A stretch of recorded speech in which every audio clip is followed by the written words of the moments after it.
السلام علیکم ورحمۃ اللہ وبرکاتہ۔ نہایت ہی واجب الاحترام عزیز دوستوں، بزرگوں اور بھائیوں، جیسا کہ آپ جانتے ہیں عید الاضحیٰ چند دنوں میں آنے والی ہے۔ ان دنوں میں مسلمان سنت ابراہیمی کو زندہ کرتے ہیں۔ حضرت سیدنا ابراہیم علیٰ نبینا وعلیہ الصلوۃ والسلام کے طریقے کو جاری رکھتے ہوئے جانوروں کو قربان کرتے ہیں۔ تو بہت سارے احباب ایسے ہیں کہ جنہیں پتہ نہیں کہ ان پہ قربانی واجب ہوتی بھی ہے یا نہیں۔ آج جہاں بہت بڑے بڑے نامور علماء کرام لوگوں کو بتا رہے ہیں کہ قربانی کس پر اور کب واجب ہوتی ہے اور کیسے واجب ہوتی ہے، وہاں میں ایک دین کا ادنا سا طالب علم، دین کا ادنا سا خادم، میں نے سوچا کہ چلے میں بھی اپنے علم کے مطابق، اپنی بساط کے مطابق لوگوں کو یہ بتا دوں کہ قربانی کس پر واجب ہوتی ہے۔ اگر آپ اس مسئلے کو توجہ کے ساتھ سماعت فرمائیں گے تو آپ کو پتہ چلے گا کہ شاید ہی آج کے دور میں کوئی ایسا مسلمان ہو جس پہ قربانی واجب نہ ہو، ورنہ ہر ایک پہ قربانی واجب ہوتی ہے۔ قربانی کس پہ واجب ہوتی ہے؟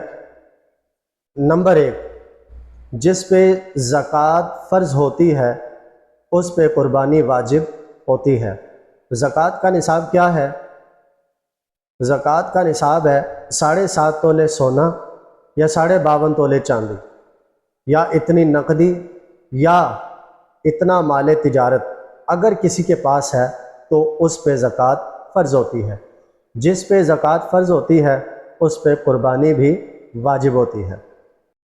زکوٰۃ فرض ہونے میں اور قربانی واجب ہونے میں تھوڑا سا فرق ہے۔ زکوٰۃ فرض اس وقت ہوتی ہے جب آپ کے پاس مال کو 1 سال گزر جائے۔ اگر سال نہیں گزرا تو اس پہ زکوٰۃ فرض نہیں ہوتی۔ زکوٰۃ فرض ہونے کے لیے سال کا گزرنا شرط ہوتا ہے، لیکن قربانی واجب ہونے کے لیے سال کا گزرنا ضروری نہیں ہوتا۔ عید کے تیسرے دن بھی اگر کسی کے پاس 7.5 تولے سونا یا 52.5 تولے چاندی یا اتنی نقدی یا اتنا مال تجارت اگر کسی کے پاس آ گیا ہے تو اس پہ قربانی واجب ہے۔ اسے چاہیے کہ وہ عید کے تیسرے دن بھی قربانی کرے، اگر نہیں کرے گا تو وہ گناہ گار ہوگا۔ اس کے علاوہ قربانی اس پر بھی واجب ہے جس کے پاس سونا، چاندی، نقدی یا اتنا مال تجارت تو نہیں ہوتا، لیکن ان کے گھر میں جو ضروریات زندگی کی اشیاء ہوتی ہیں ان کا اگر حساب لگایا جائے تو ان چیزوں کے اتنے پیسے بنتے ہیں جتنے قربانی واجب ہونے کے لیے درکار ہوتی ہے۔ اگر ان چیزوں کی اتنی قیمت بن جائے تو اس پر بھی قربانی واجب ہوتی ہے۔ ضروریات زندگی کی جو اشیاء ہوتی ہیں وہ بعض اوقات اتنی ہوتی ہیں کہ اگر ان کا حساب لگایا جائے تو ان کی ساری قیمت ایک جگہ پہ اکٹھی کی جائے تو ان سے 7.5 تولے سونا یا 52.5 تولے چاندی خریدی جا سکتی ہے، تو اس پر بھی قربانی واجب ہوتی ہے۔